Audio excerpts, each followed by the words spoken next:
बंदी छोड़ सतगुरु रामपाल जी परमेश्वर जी की जय हो।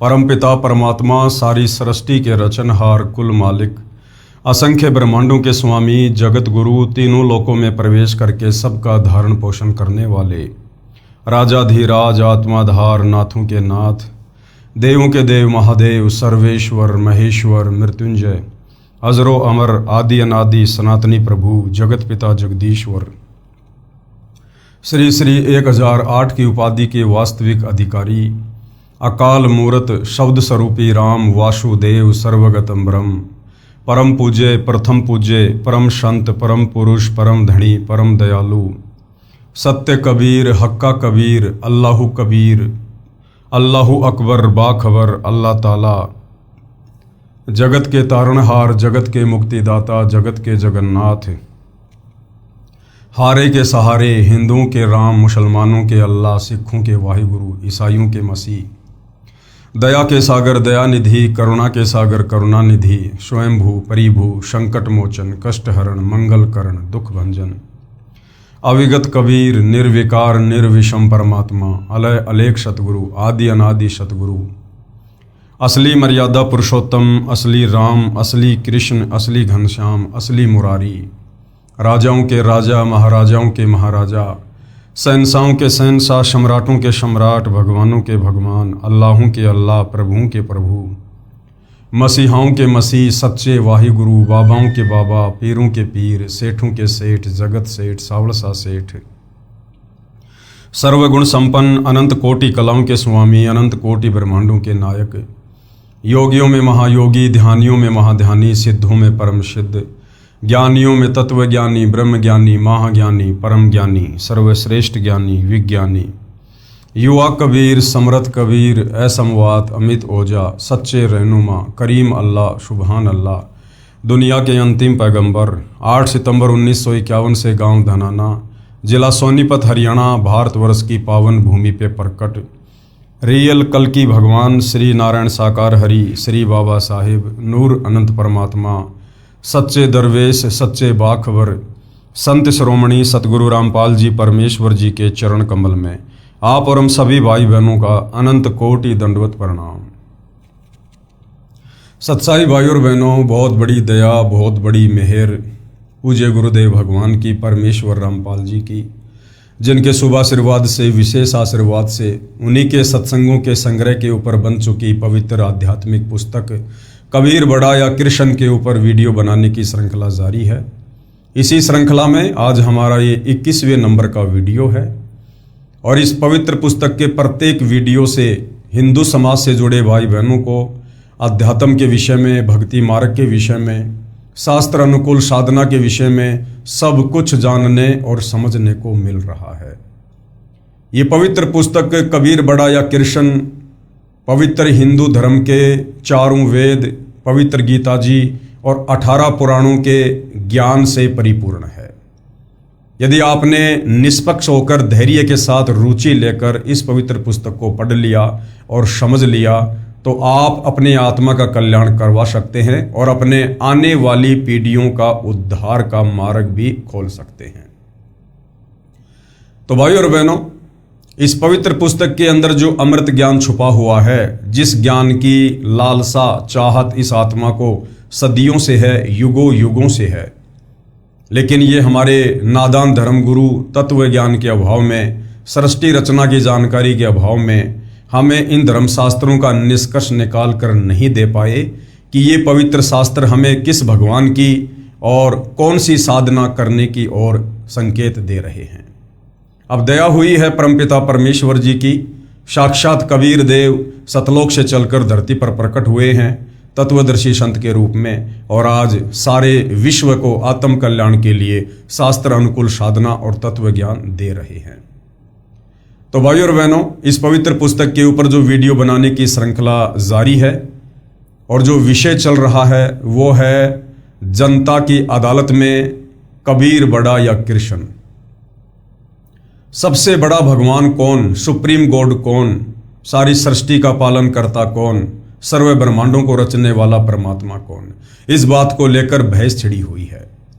जनता की अदालत में जनता ही जज है, क्योंकि वर्तमान की जनता पढ़ी लिखी है, शिक्षित है और अपनी आंखों से प्रमाण देखकर अपने ही धर्मशास्त्रों से आसानी से निर्णय कर सकती है।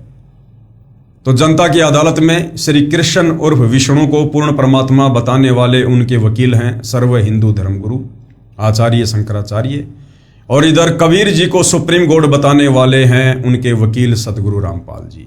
हालांकि सतगुरु रामपाल जी स्वयं ही कबीर परमेश्वर हैं, लेकिन भ्रमित समाज को समझाने के लिए इस प्रकार का अभिनय करना पड़ता है।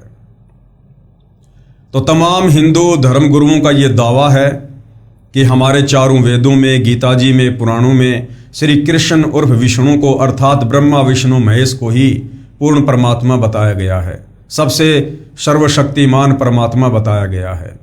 यही तीनों देवता इस सृष्टि की उत्पत्ति करते हैं, पालन पोषण करते हैं और संहार करते हैं, और इनके कोई माता पिता नहीं है। ये अजरो अमर हैं, अविनाशी हैं, ना इनका जन्म होता ना इनकी मृत्यु होती है, और इन्हीं की भक्ति से जीव आत्मा का पूर्ण मोक्ष होता है। यह दावा है हिंदू धर्म गुरुओं का। दूसरी तरफ कबीर जी के वकील सतगुरु रामपाल जी ने उन्हीं हिंदू धर्मशास्त्रों को दिखा दिखाकर उन हिंदू धर्मगुरुओं के तमाम दावे फैल कर दिए। पवित्र वेदों से दिखा दिया, पवित्र गीता जी से दिखा दिया, और पुराणों में श्रीमद् देवी भागवत महापुराण और शिव पुराण से ये क्लियर कर दिया कि ब्रह्मा विष्णु महेश ये तीनों भाई हैं। इनकी माँ दुर्गा है और इनका पिता काल भगवान है, अर्थात काल ब्रह्म और दुर्गा के शारीरिक मिलन से, संभोग क्रिया से ब्रह्मा विष्णु महेश की उत्पत्ति हुई है। और ये तीनों देवता ये नाशवान हैं, इनका जन्म होता है और इनकी मृत्यु होती है, और ये खुद किसी अन्य की भक्ति करते हैं, इनकी भक्ति से मोक्ष नहीं है।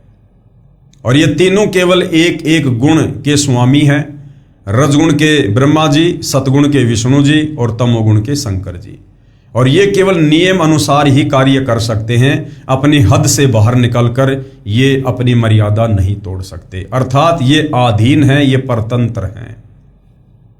धीरे धीरे जनता हिंदू धर्मशास्त्रों से सारे प्रमाण देखकर आंखें खोल रही है और अध्यात्म में रुचि ले रही है, और कबीर जी के वकील सतगुरु रामपाल जी से अध्यात्म को लेकर और अधिक जानने की इच्छा को लेकर तरह तरह के सवाल जवाब कर रही है। सवाल जवाब की इस प्रश्नोत्तरी में आज जनता के अदालत में जनता सतगुरु रामपाल जी से जानना चाह रही है कि ये जो काल ब्रह्म है, जिसने गीता जी का ज्ञान श्री कृष्ण जी के शरीर में प्रवेश करके महाभारत के युद्ध में अर्जुन को दिया, ये गीता अध्याय 7 श्लोक नंबर 18 में अपनी साधना को घटिया क्यों बता रहा है। पूरा हिंदू समाज तो इसी को परमात्मा मान के पूज रहा था, और ये खुद गीता ज्ञानदाता अपनी साधना को अनुतमाम यानी घटिया क्यों बता रहा है। क्या गीता ज्ञानदाता की भक्ति से भी मोक्ष नहीं है? तो सतगुरु रामपाल जी इस विषय पर प्रकाश डालते हुए जनता की अदालत में जनता को क्या समझा रहे हैं। गीता में ब्रह्म काल की भक्ति भी अनुत्तम अर्थात घटिया कही है। प्रश्न, गीता अध्याय 7 श्लोक 18 में अपनी साधना को गीता ज्ञानदाता ने अनुत्तम क्यों कहा है? कि महाराज जी हमें यह बताइए कि ये जो गीता ज्ञानदाता है, जो आपने क्लियर कर दिया कि ये ब्रह्मा विष्णु महेश का पिता है, काल ब्रह्म है, और इसको प्रतिदिन 1 लाख मानव शरीरधारी जीवों को खाने का श्राप लगा हुआ है, इसका वास्तविक रूप काल है, और ये अपने वास्तविक रूप में अपने पुत्रों को भी दर्शन नहीं देता, ब्रह्मा विष्णु महेश को भी, इसकी मजबूरी है, तो इसने अपनी साधना को घटिया क्यों कहा है? तो सतगुरु रामपाल जी क्या कह रहे हैं? उत्तर, गीता अध्याय 2 श्लोक 12, गीता अध्याय 4 श्लोक 5 और 9, गीता अध्याय 10 श्लोक 2 में गीता ज्ञानदाता यानी ये काल ब्रह्म ये खुद कह रहा है कि हे अर्जुन, मेरे और तेरे बहुत से जन्म हो चुके हैं। कि अर्जुन, मेरे और तेरे बहुत से जन्म हो चुके हैं, तू भी जन्मता है, मैं भी जन्मता हूं, तू भी मरता है और मैं भी मरता हूं। कौन? ये गीता ज्ञानदाता, जिसको हिंदू समाज अपना परमात्मा मान के पूज रहा था, श्री कृष्ण समझ रहा था, जबकि ये श्री कृष्ण अर्थात विष्णु का पिता है। तो क्या कह रहा है? मेरे और तेरे बहुत से जन्म हो चुके हैं, तू नहीं जानता मैं जानता हूं। श्रीमद् भगवत गीता अध्याय 15 श्लोक 4 में कहा है कि तत्वदर्शी संत से तत्व ज्ञान प्राप्त करके परमेश्वर के उस परम पद की खोज करनी चाहिए जहां जाने के पश्चात साधक लौटकर फिर संसार में कभी नहीं आते। गीता ज्ञानदाता काल ब्रह्म खुद क्या कह रहा है कि श्रीमद् भगवत गीता अध्याय 15 श्लोक 4 में कहा है कि तत्वदर्शी संत से तत्व ज्ञान प्राप्त करके, अर्थात इस गीता ज्ञानदाता को तत्व ज्ञान नहीं है, इसको कंप्लीट स्पिरिचुअल नॉलेज नहीं है, तभी तो ये अर्जुन को तत्वदर्शी संत की शरण में जाकर तत्व ज्ञान सुनने को कह रहा है। अगर इसके खुद के पास में तत्व ज्ञान होता तो गीता जी में 2-4 श्लोक और बोल देता। अर्थात गीता ज्ञानदाता के पास भी तत्व ज्ञान नहीं है और तत्व ज्ञान के बिना आत्मा का मोक्ष नहीं हो सकता। कि तत्वदर्शी संत से तत्व ज्ञान प्राप्त करके फिर परमेश्वर के उस परम पद की खोज करनी चाहिए। कौन से परम पद की? सतलोक की, सचखंड की, जहां जाने के पश्चात साधक यानी भगत लौटकर फिर संसार में कभी नहीं आते। यानी अर्जुन उस तत्वदर्शी संत से तत्व ज्ञान प्राप्त करके, भक्ति प्राप्त करके और फिर लो लगा लेनी चाहिए भक्ति में सतलोक जाने के लिए। और एक बार यदि जीव आत्मा सतलोक चली गई फिर वापस लौटकर इस गंदे संसार में 21 ब्रह्मांड में जन्म और मरण में फिर कभी नहीं आती। और जिस परमेश्वर से, जिस कबीर परमात्मा से संसार रूपी वृक्ष की प्रवृत्ति विस्तार को प्राप्त हुई हो, यानी जिस परमात्मा ने सारी सृष्टि को रचा है, अर्थात जिस परमेश्वर ने सर्व संसार की उत्पत्ति की है, सतलोक, अगम लोक, अलख लोक, अनामी लोक, अक्षर पुरुष के 7 संग ब्रह्मांड, काल के 21 ब्रह्मांड, जिस परमेश्वर ने सारी सृष्टि को, सारे ब्रह्मांडों को, सभी जीव आत्माओं को रचा है, उत्पन्न किया है, उसी परमेश्वर की भक्ति कर। अर्थात गीता ज्ञानदाता अपनी भक्ति करने के लिए भी मना कर रहा है कि मेरी वास्तविक भक्ति भी वो तत्वदर्शी संत ही बताएगा। मेरी भक्ति का पूर्ण लाभ भी तत्वदर्शी संत के बताए अनुसार भक्ति करने से प्राप्त होगा। अर्थात गीता ज्ञानदाता क्लियर कर रहा है कि उस तत्वदर्शी संत के बताए अनुसार उस पूर्ण परमेश्वर की भक्ति करनी चाहिए। तो ना ही तो गीता ज्ञानदाता को तत्व ज्ञान है और ना ही गीता ज्ञानदाता सुप्रीम गॉड है। अगर यही सर्व श्रेष्ठ परमात्मा होता तो फिर अपने से अन्य उस परमेश्वर की शरण में जाने के लिए अर्जुन को क्यों कह रहा है।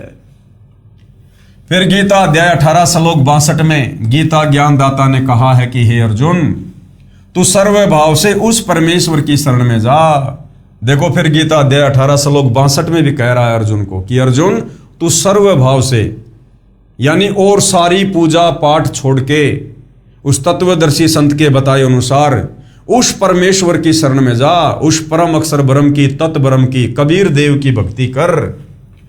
उस परमेश्वर की कृपा से ही तू परम शांति तथा सनातन परम धाम को प्राप्त होगा, यानी तेरा पूर्ण मोक्ष होगा, तू सतलोक को जाएगा। हे धर्मदास, जब तक जन्म मरण रहेगा तब तक परम शांति नहीं हो सकती। और इस काल के लोक में जन्म और मरण ये हार्ड एंड फास्ट रूल है, अटल नियम है। जन्म और मृत्यु, ये काल खुद जन्म लेता है और मरता है, तो बाकी जीवों की क्या औकात जो अमर हो जाएंगे। अमर हो सकते हैं यदि तत्वदर्शी संत की शरण में आकर आजीवन मर्यादा में रहकर भक्ति करके मोक्ष करवा लिया, तो फिर सतलोक में जाकर हम सदा सदा के लिए अमर हो जाएंगे। जब तक जन्म और मरण रहेगा तब तक परम शांति नहीं हो सकती और न ही सनातन परम धाम प्राप्त हो सकता। वास्तव में परम गति उसको कहते हैं जिसमें जन्म मरण सदा के लिए समाप्त हो जाए, जो ब्रह्म साधना से कभी नहीं हो सकती, यानी काल की साधना से जन्म मरण कभी समाप्त नहीं हो सकता।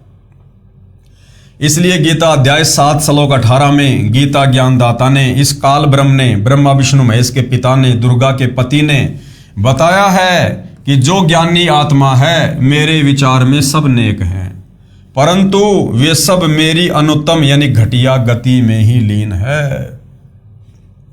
जो ज्ञानी आत्मा हैं, जिन्होंने वेदों को पढ़ा और वेदों को पढ़ के निष्कर्ष निकाल लिया, जैसा भी उनके समझ में आया कि ये ओम मंत्र है जाप करने का, है ये काल का, लेकिन इसको पूर्ण परमात्मा का मानकर उन ज्ञानी आत्माओं ने जी जान से भक्ति की पूर्ण मोक्ष प्राप्ति के लिए। लेकिन ये ओम मंत्र तो काल का है।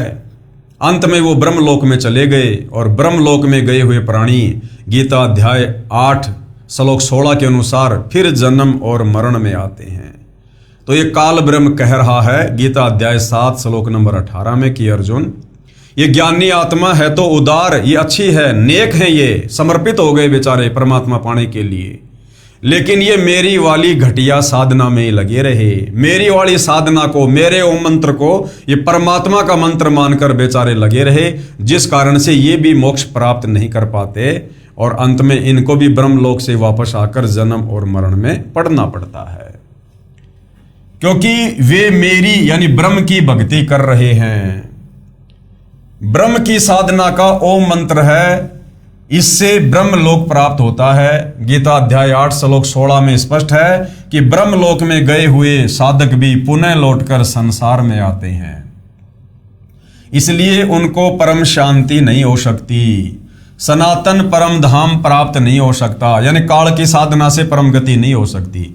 वेदों में वर्णित साधना से परमात्मा प्राप्ति नहीं होती, क्योंकि इन 4 वेदों में केवल ब्रह्म तक की साधना है, और जो 5वां वेद है, सूक्ष्म वेद है, जिसको परमात्मा खुद आकर बोलता है, उस 5वें वेद से आप और हमारी परम गति होगी।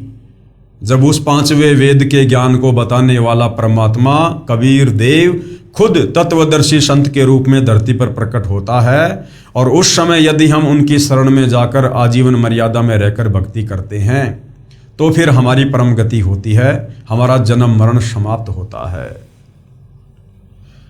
तो काल की साधना से क्या होता है? ओम नाम की कमाई से कुछ सिद्धियां प्राप्त हो जाती हैं, जिसके द्वारा ऋषिजन चमत्कार करके किसी को हानि करके प्रसिद्ध हो जाते हैं। अंत में पाप के भागी होकर 84 लाख प्रकार के प्राणियों के शरीरों में कष्ट उठाते रहते हैं।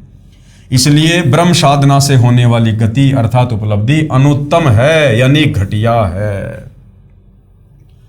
अब आगे बताया गया है कि ब्रह्म साधक का क्या चरित्र है, यानी काल की भक्ति करने वाले का, काल की साधना करने वाले का चरित्र बताया जा रहा है कि वो किस प्रकार से कभी भी कुछ न कुछ गलतियां कर देता है काल प्रेरणा से। क्यों? क्योंकि काल की भक्ति करने के चलते वो काल के ही अधीन होता है, यानी उस साधक का रिमोट इस काल ब्रह्म के हाथ में होता है। ये काल ब्रह्म जैसा चाहे उस साधक को नाच नचाता है। तो ब्रह्म साधक का चरित्र, ऋषि चुनक द्वारा मानधाता के विनाश की कथा प्रसंग। गीता ज्ञानदाता ब्रह्म ने गीता अध्याय 7 श्लोक 16 और 17 में बताया है कि मेरी भक्ति 4 प्रकार के भगत करते हैं। सबसे पहले कौन? आरत। आरत का मतलब कौन होता है? जो संकट निवारण के लिए भक्ति करते हैं, जो वेद मंत्रों के आधार से केवल अपने कष्ट निवारण के लिए भक्ति करते हैं, उनको कहते हैं आर्त साधक। दूसरा है अर्थार्थी, यानी धन लाभ के लिए जो वेदों को पढ़कर और केवल धन प्राप्ति के लिए भक्ति करते हैं, उनको कहते हैं अर्थार्थी।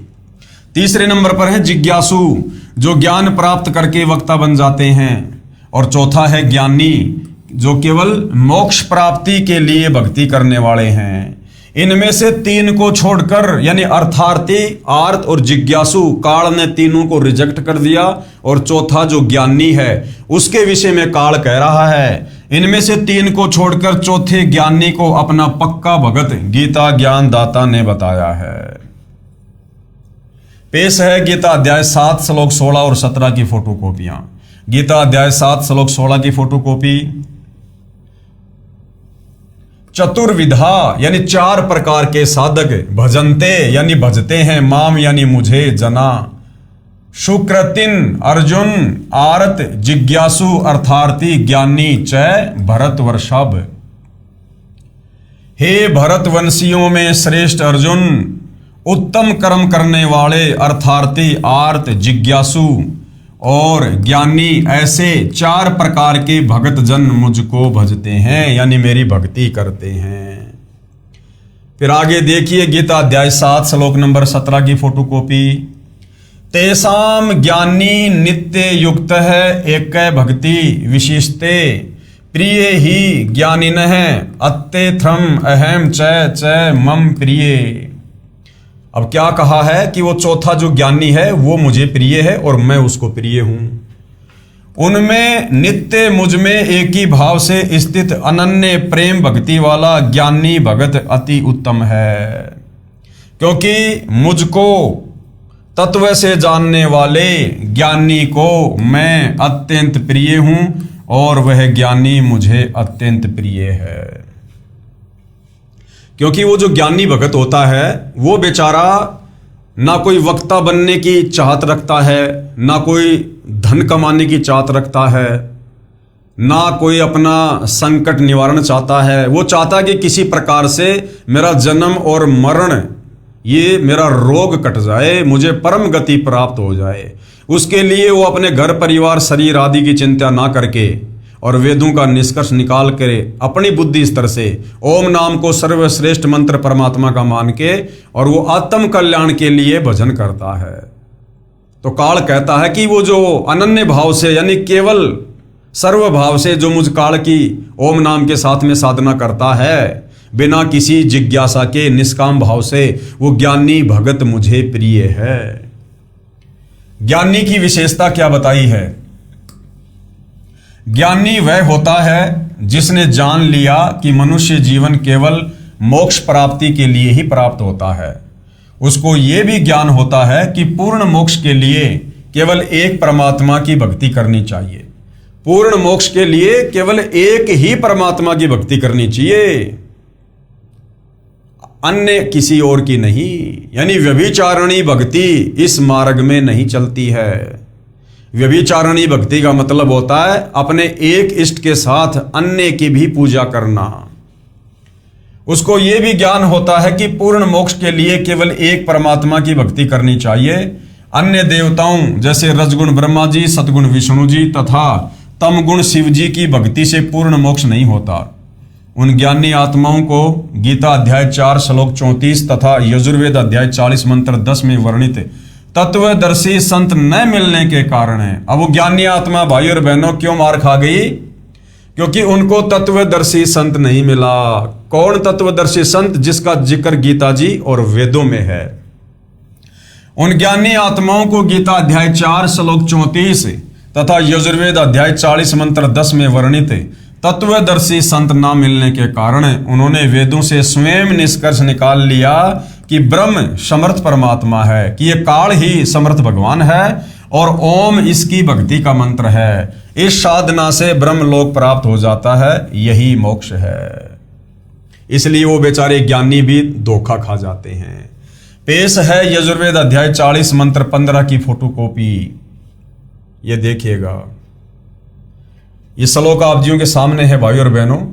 वायु अनिलम अमृतम थेदम भस्मांतरम शरीरम ओम कृत्युषमर किल्वेशमर और कृत्युषमर।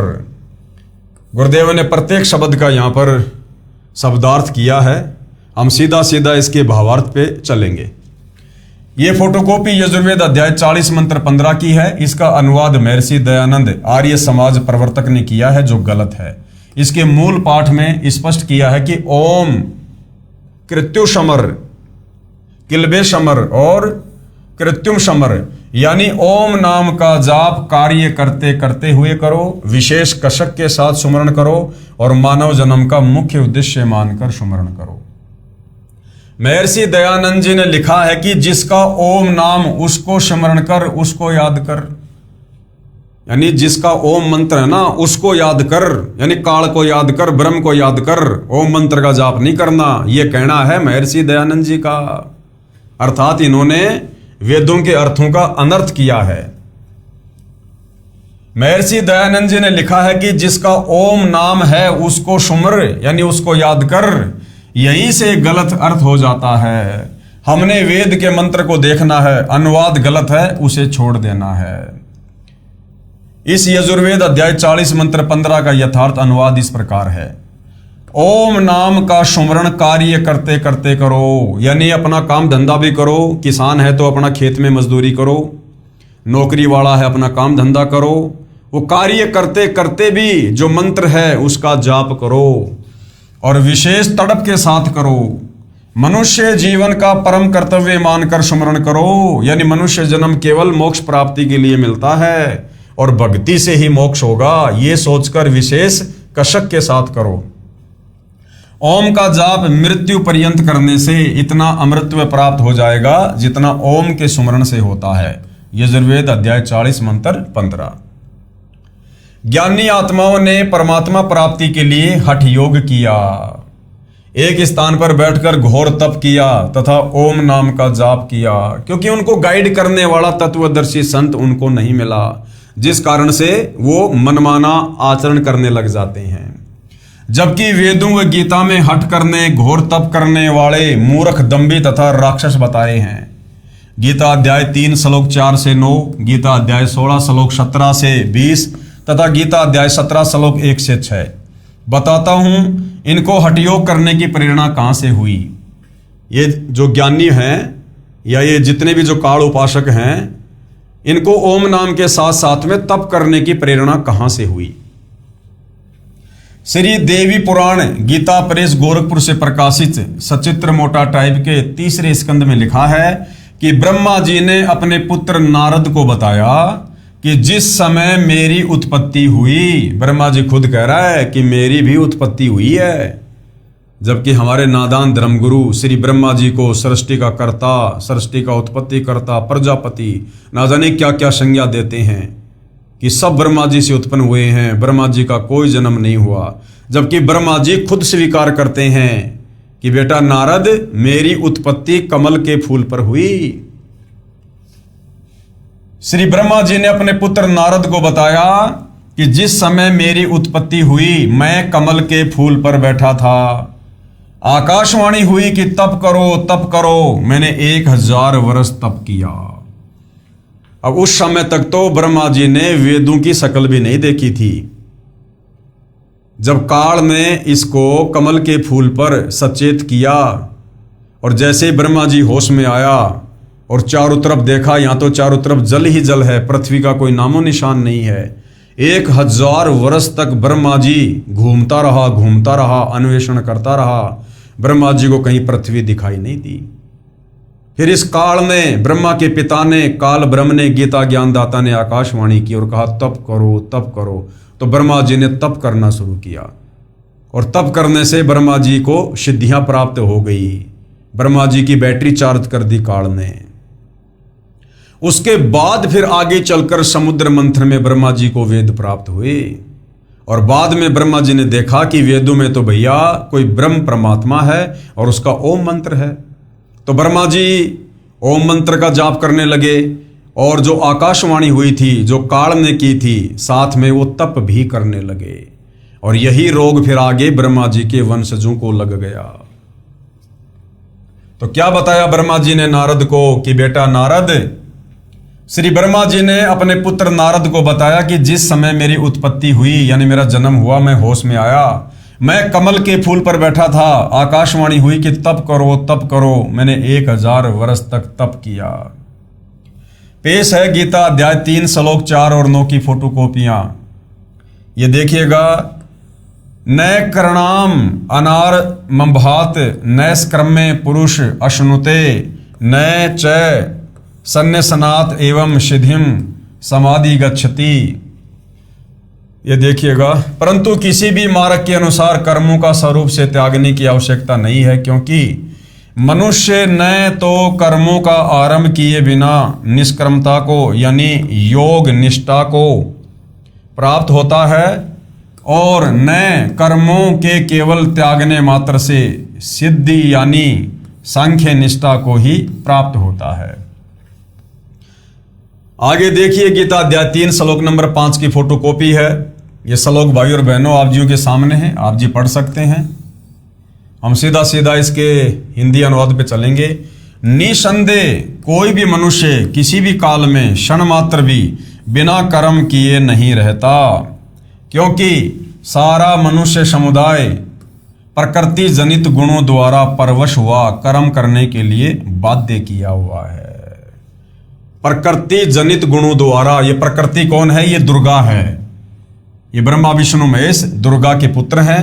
प्रकृति जनित यानी इस प्रकृति के माध्यम से, ये प्रकृति कौन? दुर्गा, काल की पत्नी। काल और दुर्गा के सहयोग से, शारीरिक मिलन से ब्रह्मा विष्णु महेश की उत्पत्ति हुई है। और उसके बाद में इस काल ने तीनों पुत्रों को एक एक गुण से युक्त कर दिया। रजगुण से ब्रह्मा को, सतगुण से विष्णु को, तमोगुण से शंकर को। और पूरे प्राणी समुदाय को, सभी जीवों को इन्हीं तीन गुणों के अंतर्गत बांध दिया। यानी ब्रह्मा विष्णु महेश के माध्यम से, तीनों गुणों के प्रभाव से ये काल यहां पर अपनी सृष्टि चला रहा है। तो प्रकृति जनित यानी दुर्गा के द्वारा उत्पन्न तीनों गुणों द्वारा, यानी ब्रह्मा विष्णु महेश के द्वारा परवश हुआ कर्म करने के लिए बाध्य किया जाता है। गीता अध्याय 3 श्लोक 6 की फोटोकॉपी। श्लोक आप जियों के सामने है। हम सीधा सीधा इसके हिंदी अनुवाद पे चलेंगे। जो मूढ़ बुद्धि मनुष्य समस्त इंद्रियों को हठपूर्वक ऊपर से रोककर मन से उन इंद्रियों के विषयों का चिंतन करता रहता है, वह मिथ्याचारी अर्थात दंभी कहा जाता है। गीता अध्याय 3 श्लोक 7 की फोटोकॉपी। किंतु हे अर्जुन, जो पुरुष मन से इंद्रियों को वश के अनासक्त हुआ समस्त इंद्रियों द्वारा कर्म योग का आचरण करता है, वही श्रेष्ठ है। आगे देखिए गीता अध्याय 3 श्लोक 8 की फोटोकॉपी। तो शास्त्र विहित कर्तव्य कर्म कर, यानी शास्त्रों में जो भक्ति करने के लिए कहा है तो केवल वही भक्ति कर, क्योंकि कर्म न करने की अपेक्षा कर्म करना श्रेष्ठ है, तथा कर्म ना करने से तेरा शरीर निर्वाह भी नहीं सिद्ध होगा। यानी भक्ति भी कर और साथ में अपना काम धंधा भी कर। गीता अध्याय 3 श्लोक 9 की फोटोकॉपी। यज्ञ के निमित्त किए जाने वाले कर्मों से अतिरिक्त दूसरे कर्मों में लगा हुआ ही ये मनुष्य समुदाय कर्मों से बंधता है। यानी जो भक्ति कर्म करने चाहिए उसके अलावा हम जो कर्म करेंगे वो हमारे बंधन का कारण बनता है। इसलिए हे अर्जुन, तू आसक्ति से रहित होकर उस यज्ञ के निमित्त ही भली भांति कर्तव्य कर्म कर। उपरोक्त गीता अध्याय 3 के श्लोक 4 और 9 में कहा है कि मनुष्य समुदाय प्रकृति यानी दुर्गा जनित यानी दुर्गा देवी से उत्पन्न तीनों गुण ब्रह्मा रजगुण, विष्णु सतगुण तथा शिव तमगुण जीव को कर्म करने के लिए बाध्य करते हैं, जिस कारण से कोई भी जीव किसी समय में भी कर्म किए बिना नहीं रह सकता। जो मूर्ख ढोंग करके एक स्थान पर बैठकर साधना करते दिखाई देते हैं, वे तन हट करते हैं यानी हठ योग करके तप करते हैं। मन से अन्य बातों को चिंतन करते रहते हैं, वे दंभी कहे जाते हैं। इसके बजाय मन को ज्ञान से रोककर अपने कर्म करते हुए साधना करना श्रेष्ठ है। कर्म ना करने यानी एक स्थान पर आसन विशेष पर बैठकर तप आदि करने की अपेक्षा कर्म करते हुए साधना करना श्रेष्ठ है। हे अर्जुन, यदि कर्म न करेगा, एक स्थान पर बैठ गया तो तेरा निर्वाह कैसे चलेगा। यज्ञ यानी धार्मिक अनुष्ठानों के निमित्त किए जाने वाले कर्मों के अतिरिक्त दूसरे कर्मों में लगा हुआ मनुष्य समुदाय कर्मों से बंधता है। यानी भक्ति तथा सत्संग व सेवा दान आदि ना करके अन्य कर्म करने से मानव को कर्म बांधते हैं, यानी जन्म मरण के चक्कर में डालते हैं। इसलिए हे अर्जुन, तू धार्मिक अनुष्ठान व भक्ति के निमित्त कर्तव्य कर्म कर, घोर तप मत कर। यानी गीता जी तो तप करने के लिए मना कर रही है। और हमारे जितने भी साधु संत महात्मा ऋषि थे वो ओम नाम के साथ में तप किया करते थे। तो ये तप की बीमारी इस काल ब्रह्म ने ब्रह्मा जी के माध्यम से सबको लगा रखी है। पेश है गीता अध्याय 16 श्लोक 17 से 20 की फोटोकॉपियां। वे अपने आप को ही श्रेष्ठ मानने वाले घमंडी पुरुष धन और मान के मद से युक्त होकर केवल नाम मात्र के यज्ञों द्वारा पाखंड से शास्त्र विधि रहित यजन करते हैं। गीता अध्याय 16 श्लोक 18 की फोटोकॉपी। अहंकार, बल, घमंड, कामना और क्रोध आदि के परायण और दूसरों की निंदा करने वाले पुरुष अपने और दूसरों के शरीर में स्थित मुझ अंतर्यामी से द्वेष करने वाले होते हैं। गीता अध्याय 16 श्लोक 19 की फोटोकॉपी। उन द्वेष करने वाले पापाचारी और क्रूर कर्मी नराधमों को मैं संसार में बार बार आसुरी योनियों में ही डालता हूं। यानी तप करने वालों को यह काल कह रहा है कि मैं राक्षस योनि में डालता हूं, आसुरी योनियों में, नीच योनियों में। गीता अध्याय 16 श्लोक 20 की फोटोकॉपी। आसुरीम योनिन आपन्ना मूढ़ा जन्मनि जन्मनि माम अप्राप्य एवं कौन्ते तत् यान्ति अधमाम गतिम।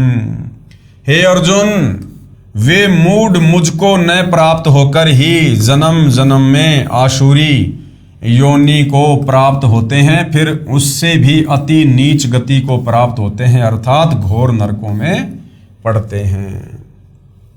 उपरोक्त गीता अध्याय 16 श्लोक 17 से 20 में बताया है कि जो शास्त्र विधि त्याग कर मनमाना आचरण करते हैं। सीधी सीधी बात है भाइयों और बहनों, जो व्यक्ति गीता अध्याय 4 श्लोक 34 के अनुसार तत्वदर्शी संत की शरण में आकर भक्ति नहीं करते हैं, वो व्यक्ति शास्त्र विधि को त्याग कर मनमाना आचरण कर रहे हैं। वो चाहे किसी भी धर्म का कोई भी सर्वश्रेष्ठ धर्म गुरु क्यों ना हो।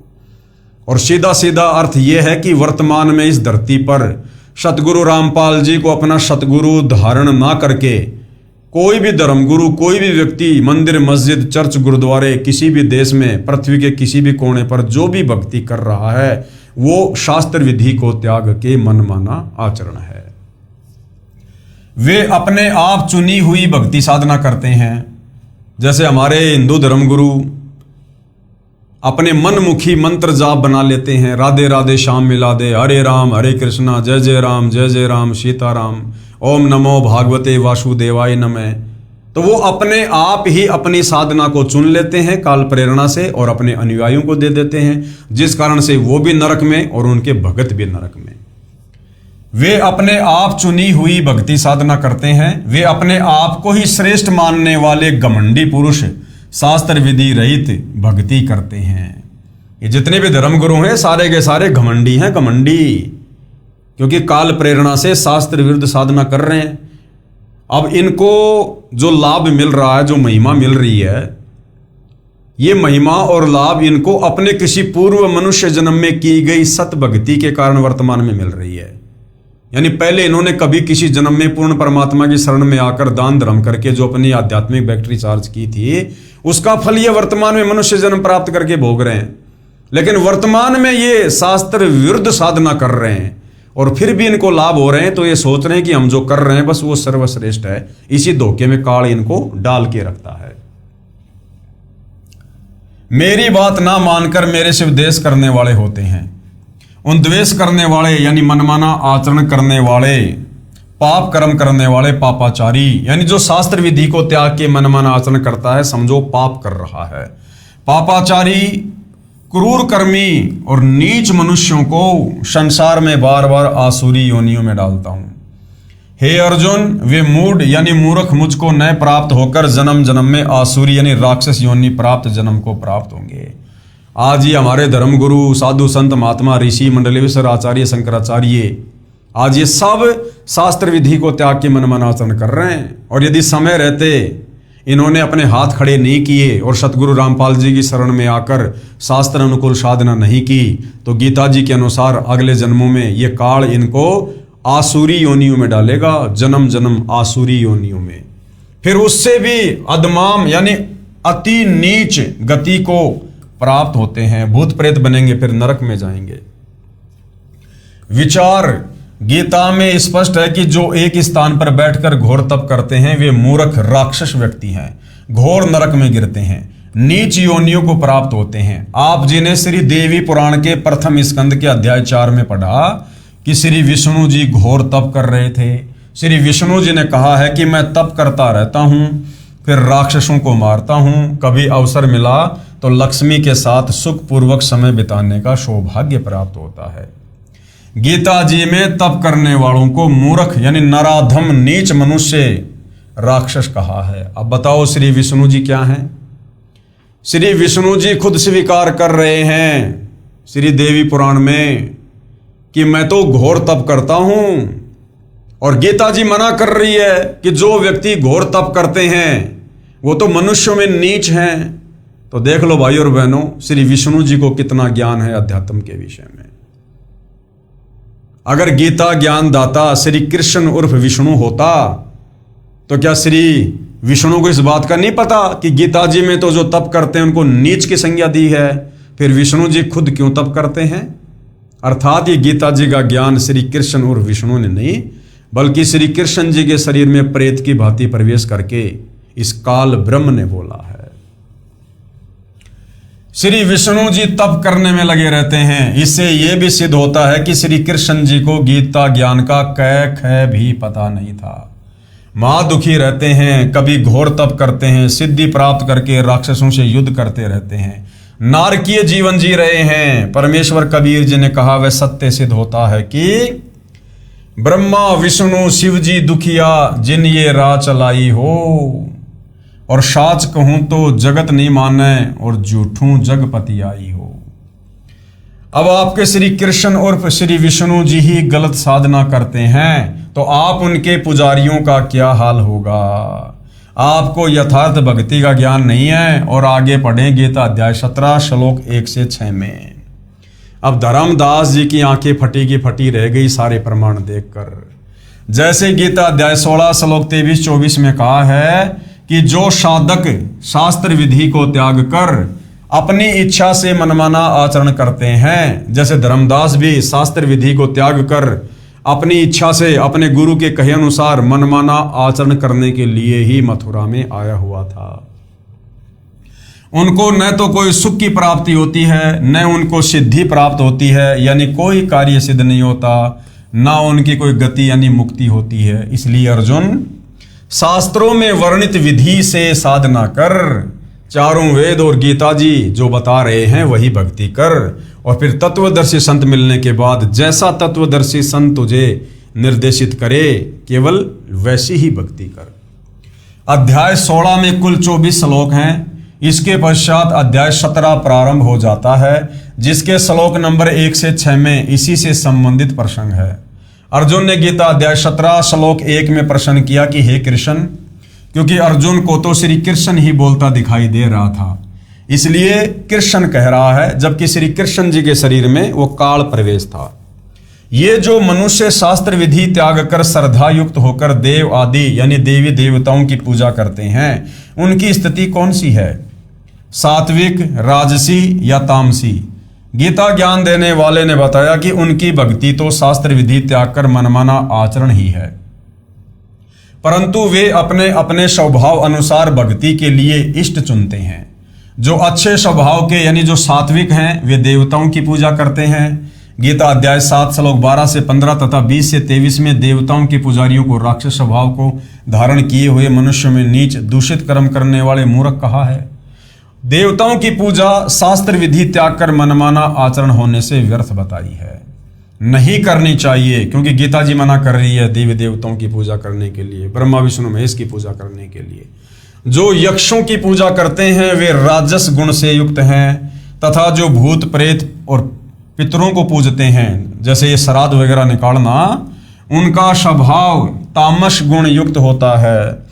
जो साधक जन शास्त्र विधि से रहित घोर तप को तपते हैं वे दम्भी अहंकारी व्यक्ति शरीर में स्थित मुझे तथा अन्य प्राणियों यानी कमल चक्रों में ब्रह्मा विष्णु शिव गणेश व दुर्गा देवी आदि को, मुझको यानी काल ब्रह्म को भी दुखी करने वाले हैं।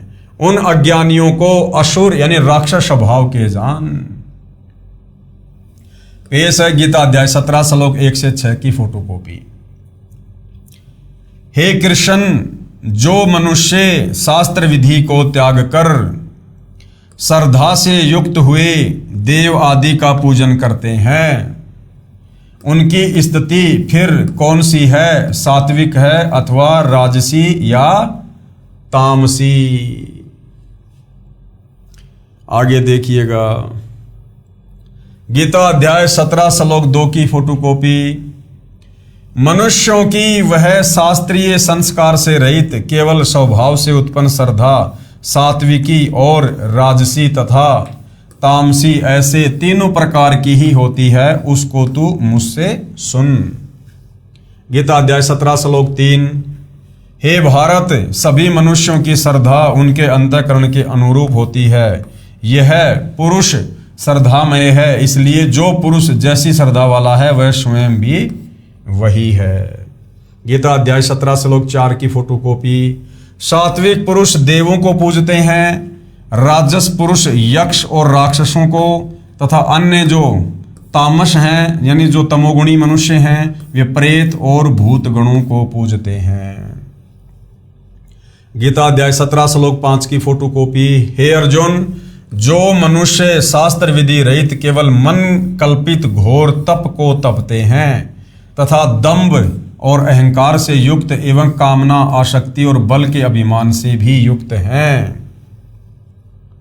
गीता अध्याय 17 श्लोक 6 की फोटोकॉपी। शरीर रूप से स्थित भूत समुदाय को और अंतःकरण में स्थित मुझ परमात्मा को भी कृष यानी दुखी करने वाले हैं, उन अज्ञानियों को तू आसुर स्वभाव वाले जान। यानी बाबा जी लोग जो ये धूना तपते हैं ना, जेठ के महीने में गर्मी में आग जला के बीच में बैठ जाते हैं, ये दम्भी घमंडी और अभिमानी और तामसी स्वभाव वाले बताए गए हैं। कबीर परमेश्वर जी ने कहा कि हे धर्मदास, ब्रह्मा जी को वेद तो बाद में सागर मंथन में मिले, उनको पढ़ा तो यजुर्वेद अध्याय 40 के मंत्र 15 में ओम नाम मिला। उसका जाप तथा आकाशवाणी से सुना हठयोग यानी घोर तप दोनों मिलाकर ब्रह्मा जी स्वयं करने लगे तथा अपने संतानों यानी ऋषियों को बताया।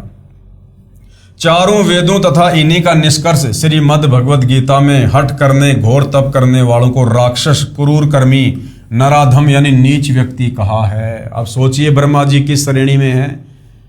गीता जी में हठ योग करना, तप करना मना है, उनको आसुर स्वभाव वाले मनुष्यों में नीच कहा है। और हमारे ब्रह्मा जी, हमारे विष्णु जी, हमारे शंकर जी, ये तीनों देवता तप करते हैं। तो सोचिए भाई और बहनों, ये किस कैटेगरी में है। प्रमाण गीता अध्याय 16 श्लोक 17 से 20 तथा अध्याय 17 श्लोक 1 से 6 में जो अभी हमने ऊपर पढ़े हैं, वही साधना ज्ञानी आत्मा ऋषिजन करने लगे। उन ज्ञानी आत्माओं में से एक चुनक ऋषि का प्रसंग सुनाता हूं। यानी काल ब्रह्म के जो साधक हैं उनका क्या चरित्र है, जिससे आपके प्रश्न का सटीक उत्तर मिल जाएगा। एक चुनक नाम का ऋषि था। कौन था? चुनक नाम का ऋषि था। उसने हजारों वर्षों तक घोर तप किया, यानी वेदों के विरुद्ध साधना की, गीता के विरुद्ध साधना की, मनमानाचरण किया तथा ओम नाम का जाप किया। यह ब्रह्म की भक्ति यानी काल की भक्ति है।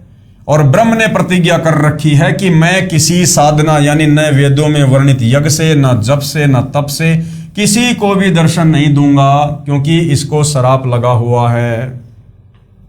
गीता अध्याय 11 श्लोक 48 में कहा कि हे अर्जुन, तूने मेरे जिस रूप के दर्शन किए अर्थात मेरा ये काल रूप देखा, ये मेरा स्वरूप है। इसको न तो वेदों में वर्णित विधि से देखा जा सकता है, न किसी जप से, न तप से, न यज्ञ से तथा न किसी अन्य क्रिया से देखा जा सकता है। गीता ज्ञान दाता ने गीता अध्याय 7 श्लोक 24-25 में स्पष्ट किया है कि यह मेरा अविनाशी विधान है कि मैं कभी किसी को दर्शन नहीं देता, अपनी योग माया से यानी सिद्धि से छुपा रहता हूं। और ये मूर्ख लोग मुझे मनुष्य रूप अर्थात कृष्ण रूप में मान रहे हैं। जो सामने सेना खड़ी थी उसकी ओर संकेत करके गीता ज्ञानदाता यानी काल ब्रह्म कह रहा था, कहने का भाव था कि मैं कभी किसी को दर्शन नहीं देता, अब तेरे ऊपर अनुग्रह करके ये अपना रूप दिखाया है।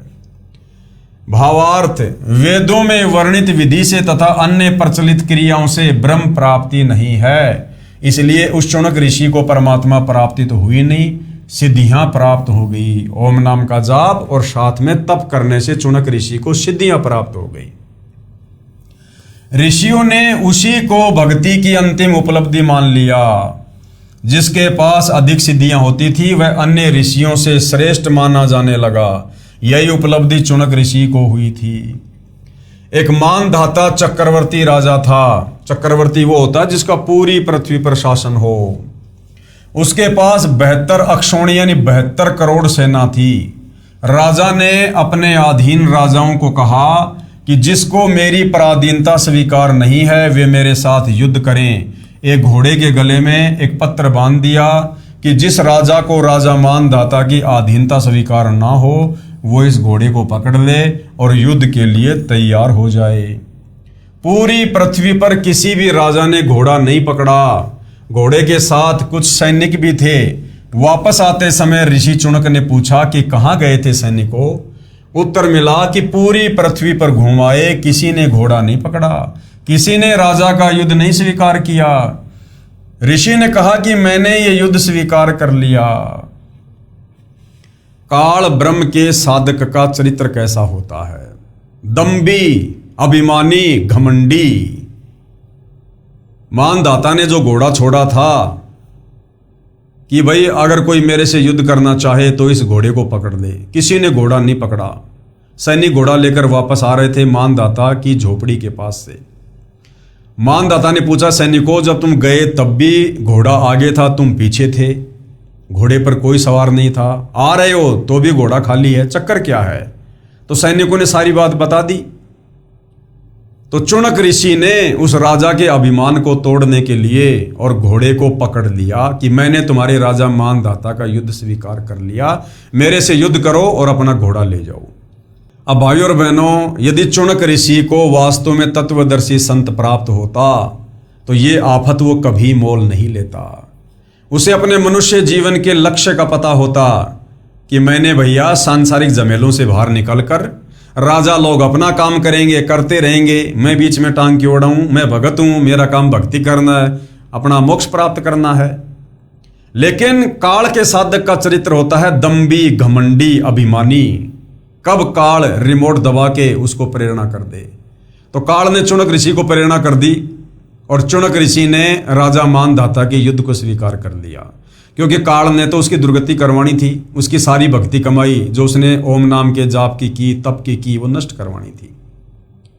तो काल प्रेरणा से चुनक ऋषि ने वो युद्ध स्वीकार कर लिया, जबकि करनी चाहिए थी भक्ति, लेकिन काल वश था, इसलिए काल के रिमोट से चल रहा था और कहा कि मैंने तुम्हारे राजा का युद्ध स्वीकार कर लिया। ऋषि ने कहा कि मैंने ये युद्ध स्वीकार किया। सैनिक बोले, हे कंगाल, तेरे पास खाने को तो दाने नहीं और युद्ध करेगा महाराजा मानदाता के साथ। ऋषि चुनक जी ने घोड़ा पकड़कर पेड़ से बांध लिया। मानदाता राजा को पता चला तो युद्ध की तैयारी हुई। राजा ने 72 अक्षौणी सेना की 4 टुकड़ियां बनाई। ऋषि पर हमला करने के लिए एक टुकड़ी 18 अक्षौणी, एक अक्षौणी में लगभग पैदल प्लस रथों पर, हाथियों व घोड़ों पर सवार सैनिक 2,18,000 होते थे, सेना भेज दी। दूसरी ओर ऋषि ने अपनी सिद्धि से 4 पुतलियां बनाई। अब उसने चुनक ऋषि ने क्या किया? जो उसने डले ढोए थे, जो साधना की थी, तप किया था, जो सिद्धियां आ गई थी, उसने आध्यात्मिक अपनी सिद्धि से 4 एटम बम तैयार कर लिए, पुतलियां तैयार कर ली। एक पुतली छोड़ी जिसने राजा की 18 अक्षौणी सेना का नाश कर दिया।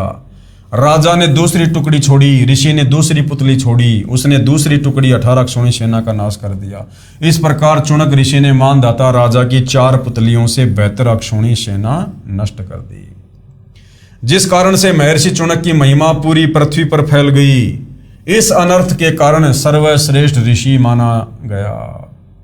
हे धर्मदास, जिंदा रूपधारी परमात्मा बोले, ऋषि चुनक ने जो सेना मारी, ये पाप कर्म ऋषि के संचित कर्मों में जमा हो गए। अब हत्या चाहे किसी की जुबान से कर दो, चाहे सिद्धि से कर दो, या चाहे किसी हथियार से कर दो, वो उसके पाप कर्मों में लिखे जाते हैं। ऋषि चुनक ने जो ओम एक अक्षर का जाप किया, वह उसके बदले ब्रह्मलोक में जाएगा, फिर अपना ब्रह्मलोक का सुख समय व्यतीत करके पृथ्वी पर जन्मेगा। जो हठ योग तप किया, उसके कारण पृथ्वी पर राजा बनेगा। फिर मृत्यु के उपरांत कुत्ते का जन्म होगा, और जो 72 अक्षौणी सेना मारी थी वह अपना बदला लेगी। कैसे?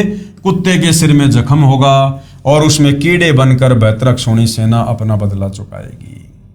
ये है काल की भक्ति की उपलब्धि।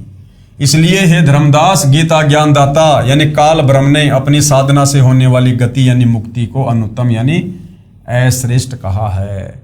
इसलिए गीता ज्ञानदाता काल ब्रह्म ने गीता अध्याय 7 श्लोक नंबर 18 में अपनी ओम नाम की साधना को, भक्ति को अनुत्तम यानी घटिया, अश्रेष्ठ बताया है कि मेरी भक्ति साधना से भी आत्मा को परम गति प्राप्त नहीं हो सकती।